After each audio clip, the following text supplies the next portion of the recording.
With this at 5, for over 5 decades, she was known only as the Trunk Lady. That's because back on Halloween Day in 1969, police found an unidentified woman's body in a trunk, that trunk there in the woods. Tonight, though, we finally know the woman's name, and her relatives are speaking out about this revelation. Fox 13's Ariel Placencia joining us live from St. Pete Police Headquarters. So, Ariel, after more than 53 years, how were detectives finally able to identify this woman? Well, Chris, in the past, investigators had tried to identify her with bone and teeth samples, but those samples were just too degraded. It wasn't until earlier this year when a cold case unit found new DNA samples that they sent to a lab in Texas. Those were able to generate a DNA profile that they managed to match to family members of the victim. And one of those family members tells me she turned to Ancestry.com to try and get answers. I was just shocked. California resident Syllen Gates couldn't believe what St. Pete law enforcement was telling her on the phone. Everything and nothing made sense. So, boy, when the detective called, it cleared everything up. Gates's mother is Sylvia June Atherton. In the 1960s, Atherton abruptly left their home in Arizona. So we went to see them on visitations because my father got custody of my brother and I. They were gone. I remember walking around the house.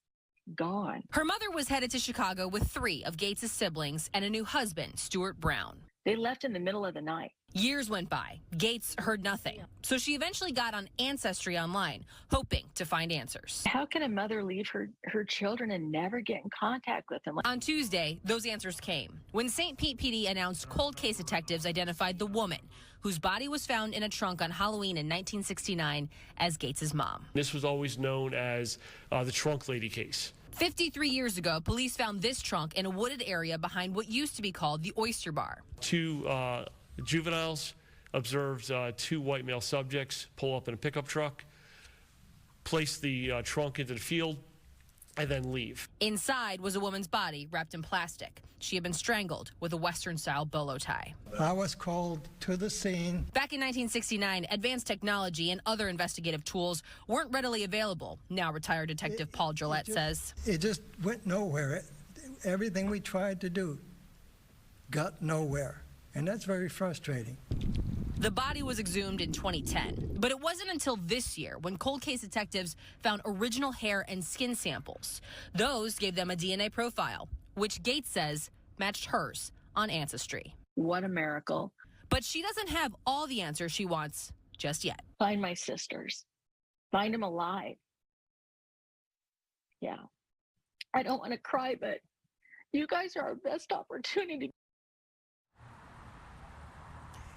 Now, police are still trying to find those 2 sisters who went with their mother to Chicago, hoping they might have answers, details, information about what happened. Because remember, police are still searching for a suspect in this case. Now, St. Pete PD did tell us that they looked into the husband of this victim.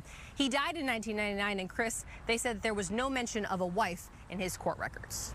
You took the next question out of my mouth. This new husband, Stuart Brown, that her mom left Arizona abruptly with, that was the big question there, is has he been talked to? But no, he has passed on since then.